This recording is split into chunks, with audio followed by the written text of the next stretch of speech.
Terimalah salam di dalam Dharma. Namo Sang Yang Adi Budaya, Namo Buddhaya. Pada kesempatan pertemuan kali ini, saya akan membahas tentang toleransi.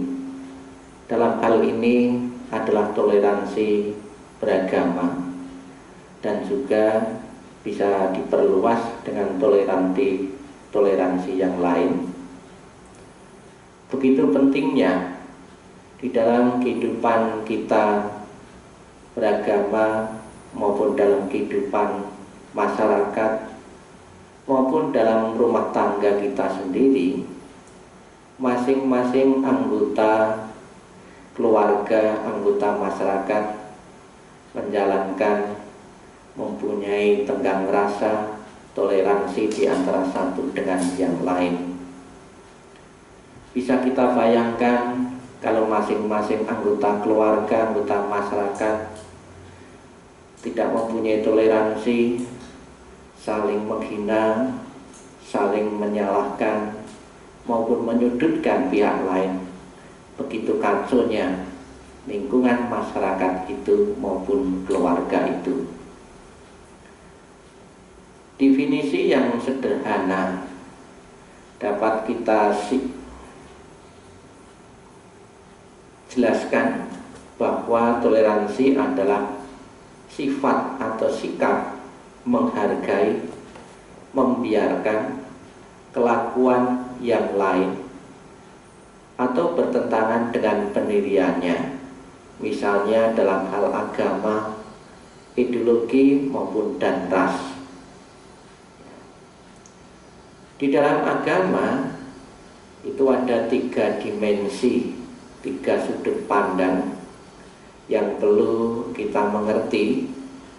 Yang pertama, dalam agama itu ada dimensi sosialnya. Di dalam riwayat hidup Sang Buddha kita bisa melihat bahwa dicontohkan ada seorang biku yang anti kehidupan sosial, mengusulkan kepada Sang Buddha agar Sang Buddha di dalam peraturan, dalam winaya, para biku melarang para biku agar tidak makan dan tidak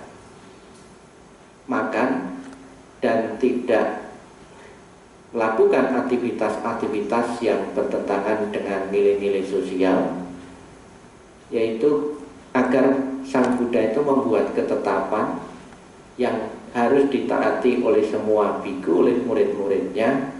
Para biku tidak makan ikan dan daging. Lengkapnya ada 8 ya. Dari ke-8 itu ternyata setelah diamati oleh Sang Buddha, ada satu yang tidak mungkin dijalankan oleh semua biku, karena biku di dalam memenuhi kebutuhan hidupnya itu sangat tergantung sekali pada kehidupan masyarakat sekitar. Dan juga para biku itu adalah menerima dana pemberian dari umat.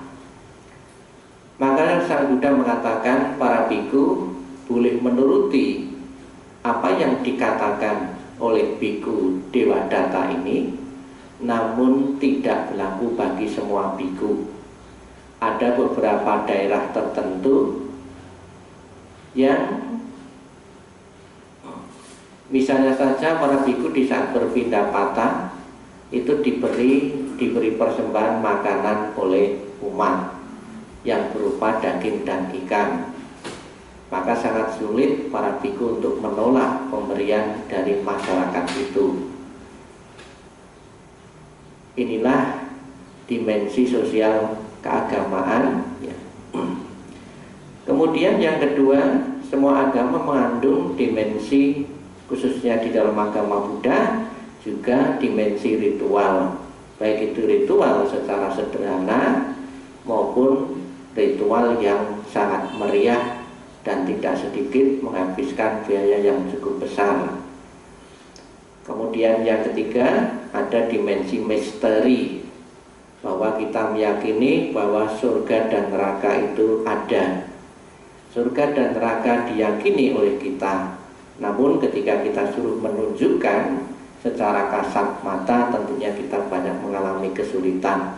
Namun kita meyakininya bahwa surga dan neraka itu ada berdasarkan kitab suci maupun penjelasan-penjelasan yang diberikan oleh para suci. Di dalam agama, di dalam pembinaan itu ada 3 ranah. Ranah yang harus dijamah. Yang pertama, ranah emosional, dalam hal ini adalah ranah emosional umat. Bagaimana umat menerima kepuasan-kepuasan setelah datang ke tempat ibadah, setelah menerima telah mendengarkan ceramah-ceramah dhamma yang diberikan oleh para rohaniwan-rohaniwan. Kemudian yang ketiga, ranah intelektual umat, ranah spiritual umat. Ketiga hal ini tidak boleh berat sebelah, harus diberikan secara seimbang. Kembali pada toleransi kita beragama. Penerapan rasa toleransi dan tenggang rasa ini bisa diterapkan dalam lingkungan keluarga.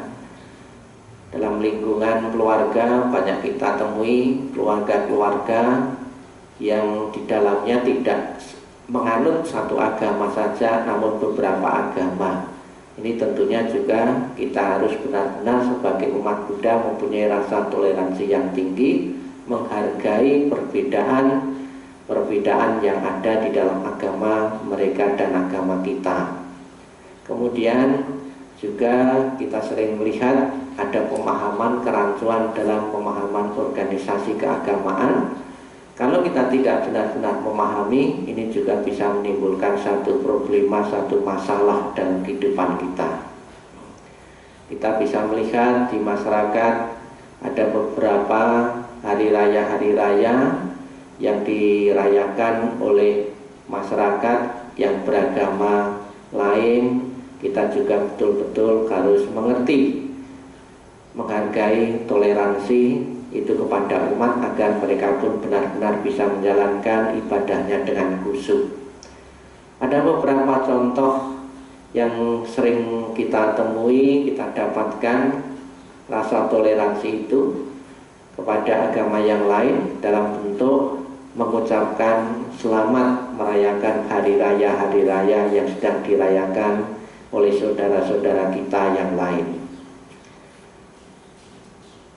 Ada acara-acara yang sering kita lihat juga di saat karnaval, itu ditunjukkan dari lintas agama, seolah-olah para rohaniwan-rohaniwan ini bisa menjalin kerjasama dalam kehidupan majemuk ini, yaitu ada deretan beberapa rohaniwan-rohaniwan yang ditunjukkan, yang dipertontonkan kepada umat agar bisa melihat tentang kerukunan umat beragama yang ada di Indonesia. Ada beberapa rohaniwan dari agama Muslim, kemudian dari agama Kristen, agama Hindu dan Buddha. Kita tahu bahwa ada tokoh pluralisme yang sekarang sudah wafat, yaitu Abdul Rahman Wahid, yang sangat toleran sekali kepada kaum minoritas. Kemudian juga beberapa atraksi-atraksi yang sebetulnya banyak didominasi oleh kalangan masyarakat etnis Tionghoa juga bisa ditampilkan di masjid. Ada juga contoh-contoh doa untuk bangsa dan negara yang diikuti oleh lintas agama. Kita bisa melihat dari agama yang lain itu memberikan dana kepada rohaniwan yang beragama Buddha. Ini tentunya merupakan salah satu contoh yang nyata yang ada di masyarakat dari agama lain pun bisa perhatian, bisa peduli kepada umat Buddha khususnya peduli kepada para biku, para rohaniwannya yang sedang berpindah patah mencari dana makanan. Nah, ini contoh yang lain dari umat beragama lain memberikan persembahan dana kepada rohaniwan yang beragama Buddha. Toleransi juga bisa kita lihat di Indonesia juga cukup banyak, bukan satu tempat saja. Letak tempat ibadah berderetan atau berdekatan tanpa menimbulkan satu konflik, dan di situ ternyata terjalin kerukunan antar sesama umat beragama yang ada dari tempatnya berdekatan. Ini contoh di Bali, ya, tempatnya juga berdekatan. Kemudian ada lagi di salah satu lokasi tempat ibadah agama Buddha atau di Tridharma atau di Kelenteng, di dalamnya ada tempat ibadah agama lain. Ini juga menunjukkan bahwa rasa toleransi yang tinggi yang dijunjung oleh pengurus-pengurus itu menunjukkan bahwa sama-sama bisa bekerja sama dalam satu lokasi, itu ada tempat ibadah yang lain. Ini kalau tentunya kalau tidak ada rasa toleransi yang tinggi, itu tidak memungkinkan terjadi seperti ini. Pengertian yang lebih luas lagi di dalam kata toleransi menurut Kamus Besar Bahasa Indonesia diartikan sifat atau sikap toleran. Kemudian sedangkan menurut Murti toleransi adalah kesediaan untuk menerima kehadiran orang yang berkeyakinan lain, menghormati keyakinan yang lain walaupun bertentangan dengan keyakinan sendiri, dan tidak memaksakan satu agama atau kepercayaan kepada orang lain, sekalipun hal itu bertentangan dengan keyakinannya sendiri atau aturan dalam tempat ibadah itu sendiri. Saya ambilkan contoh tadi di depan ini, dalam lokasi Kelenteng itu ada tempat ibadah agama Hindu. Pernah melihat saya sendiri persembahan-persembahan yang ada di pura ini, ternyata ada juga persembahan dari hewani. Ternyata dari pihak wihara pun itu tidak merasa keberatan, ya, tetap diberi kesempatan untuk sembahyang di pura ini, di lokasi wihara ini, sekalipun ada beberapa persembahan-persembahan mereka itu yang sebetulnya tidak dikehendaki atau tidak biasa dilakukan oleh umat Buddha, karena ada sajian dari hewani. Sedangkan di dalam agama Buddha, ya, toleransi Buddha Dharma berkeyakinan umat Buddha lebih dikenal dengan sebutan sasana atau dhamma, ya, kebenaran. Hal tersebut mengandung arti bahwa ajaran yang mengantarkan seseorang yang melaksanakannya untuk dapat hidup berbahagia di dunia sehingga dapat mencapai tujuan akhir nibbana. Berdasarkan kutipan toleransi, bahwa toleransi beragama dapat memberikan kesejahteraan bagi umat beragama dan tidak hanya untuk kepentingan satu agama Buddha, namun untuk semua umat beragama, sehingga umat beragama merasa hidup dalam ketenangan dan keharmonisan, serta dapat hidup bahagia dan sejahtera secara berdampingan. Di dalam kitab suci agama Buddha yang tulis dalam Anuttara Nikaya 1, kepada suku Kalama Sang Buddha mengatakan, "Wahai suku Kalama, jangan begitu saja mengikuti tradisi lisan, ajaran turun-temurun, kata orang, koleksi kitab suci, penalaran logis, penalaran lewat kesimpulan, perenungan tentang alasan, penerimaan pandangan setelah memikirkannya, berbicara yang kelihatannya meyakinkan, atau karena kalian berpikir Tapa itu adalah guru kami.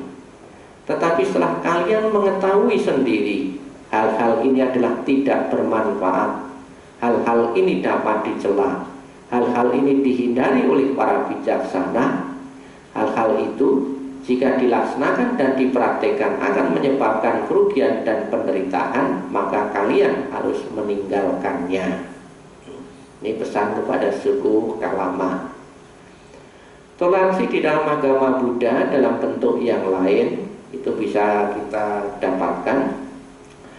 Sikap menghormati pendapat orang lain dan menghargai cara-cara ibadah agama lain tanpa membuat pihak lain, agama lain berprasangka atau curiga terhadap sikap kita tersebut.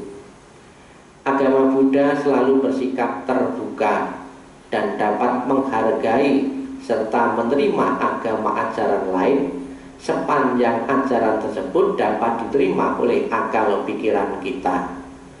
Di dalam ayat yang lain Sang Buddha pernah mengatakan, "Hai para siswaku, apabila engkau menemukan satu kebenaran di dalam keyakinan yang lain dan keyakinan itu bersifat universal, boleh kamu jadikan sebagai pedoman hidupmu." Ini artinya bahwa Sang Buddha mempunyai rasa toleransi yang tinggi, tidak bersifat egois. Kalau menemukan satu ajaran-ajaran dalam agama lain dan bersifat universal, kita jangan malu untuk mengambil dan menerapkan dalam hidup kita. Toleransi agama Buddha dalam bentuk budaya. Dapat kita lihat beberapa bentuk wihara seluruh dunia itu tidak seragam ya bentuknya.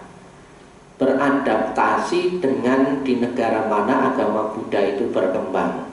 Ketika agama Buddha berkembang di Tiongkok, di Korea, di Jepang, di Tibet, India maupun Burma maupun negara-negara yang lain, ternyata tempat ibadah agama Buddha menyesuaikan diri dengan bentuk-bentuk bangunan yang ada di negara tersebut. Ya, ini artinya agama Buddha sangat bertoleransi sekali terhadap budaya-budaya di mana agama Buddha dikembangkan di situ. Kemudian para biku, ya, para biku ternyata juga seluruh dunia itu berpakaiannya, model pakaiannya tidak seragam. Ada biku yang berpakaian yang digulung-gulung. Ini seperti biku aliran Theravada di Burma, Sri Lanka, Thailand. Ya. Ada lagi biku yang berpakaian menurut tradisi Tiongkok. Ya.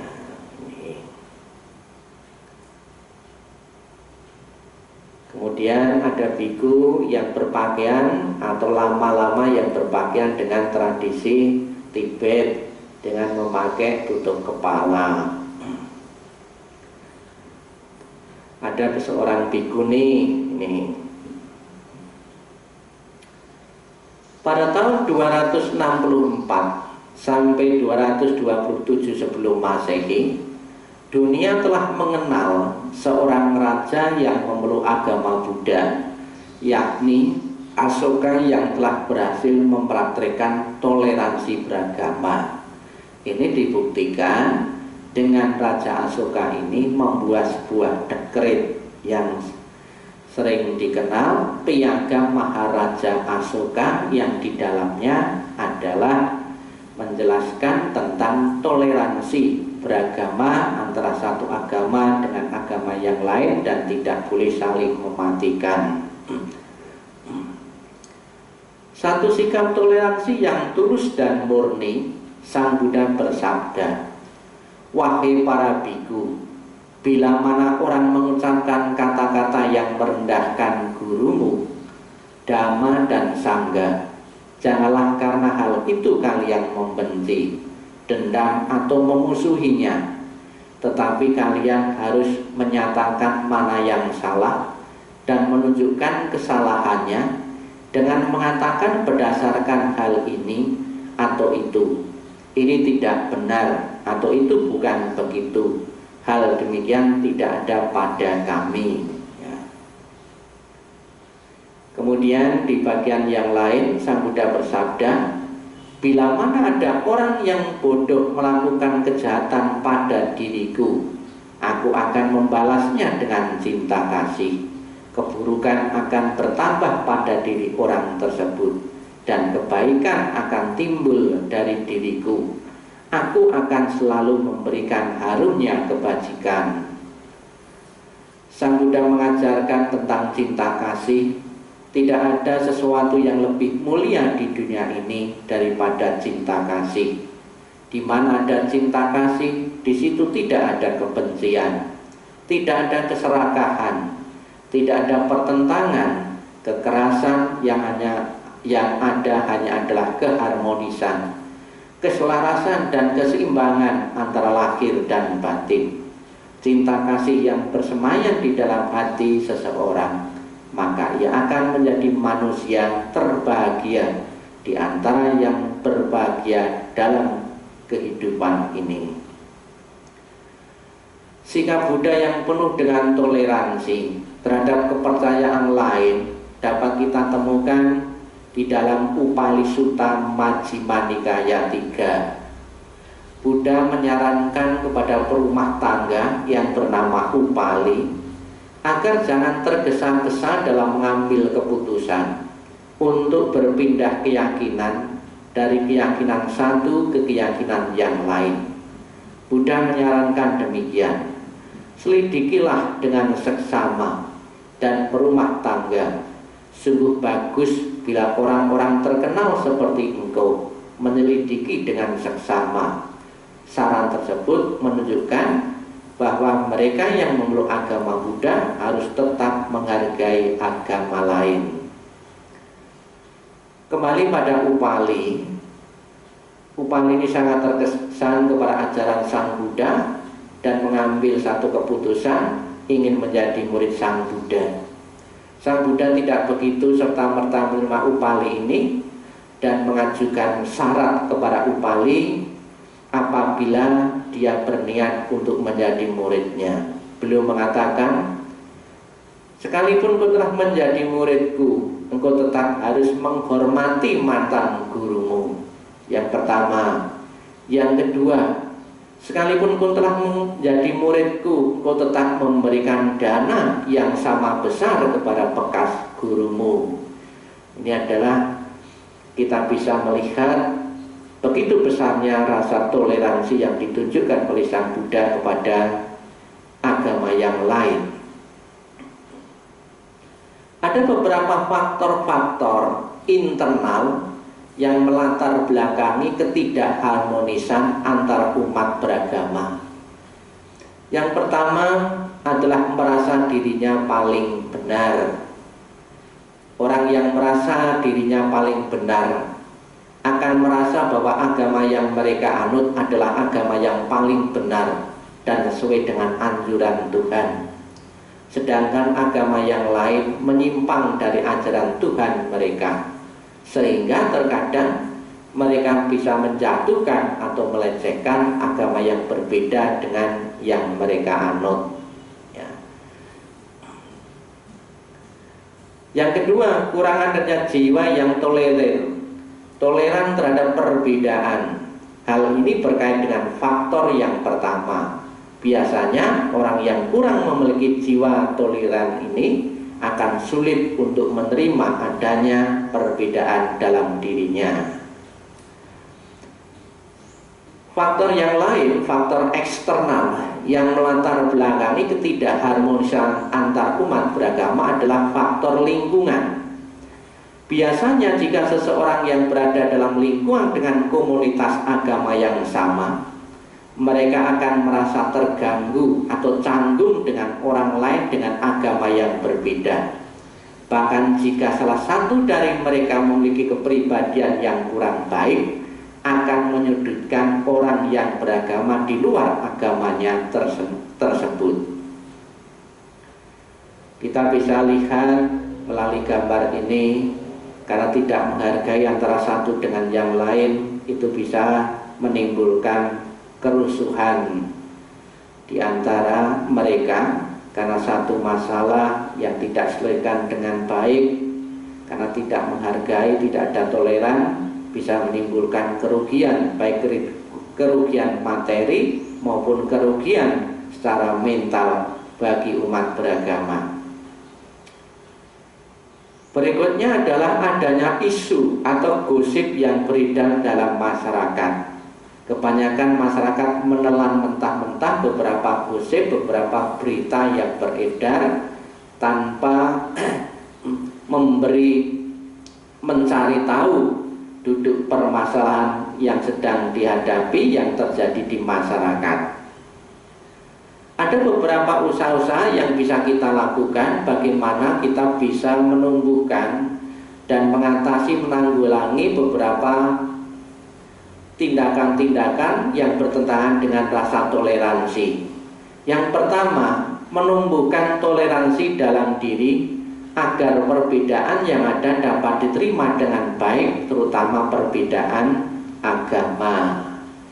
Jadi dimulai dari pendidikan anak-anak yang berbeda agama, kita ajak berkunjung di salah satu tempat ibadah sambil kita jelaskan di situ ada beberapa hal yang perlu ditanyakan, kita tanyakan, sehingga sekalipun beragama lain kita pun sedikit banyak mengetahui cara-cara ibadah dari agama lain atau beberapa simbol-simbol yang sering kita lihat di tempat ibadah tersebut, sehingga bisa menimbulkan rasa toleransi. Kemudian jangan menghakimi agama orang lain, karena beberapa dari mereka melakukan kesalahan yang merugikan orang lain. Karena tidak semua orang yang beragama tersebut seperti demikian. Orang yang melakukan perbuatan itu hanya manusia biasa yang tersesat dan membutuhkan pertolongan kita. Jika ada gosip yang belum pasti kebenarannya, jangan dipercaya begitu saja, karena tidak semua gosip itu benar adanya. Jadi kita harus selektif dalam memilih berita. Ini adalah gambar foto dari para rohaniwan dari agama yang berbeda bisa berkumpul, bisa bertemu di salah satu tempat dengan penuh keharmonisan dan kerukunan. Itulah yang perlu saya sampaikan. Semoga kita sebagai umat Buddha benar-benar bisa memahami rasa toleransi, karena sebagai siswa Buddha kita harus benar-benar mempraktekkan Dhamma. Dengan kondisi yang tenang dan nyaman, kita pun akan mudah mempraktekkan, mudah melaksanakan ajaran-ajaran Buddha dengan baik. Semoga Tuhan Yang Maha Esa, para Buddha, Bodhisattva, dan Mahasatwa selalu memberkahi dan melindungi kita. Sabbi satta bhavantu sukhitata, semoga semua makhluk hidup berbahagia. Sadu, sadu, sadu.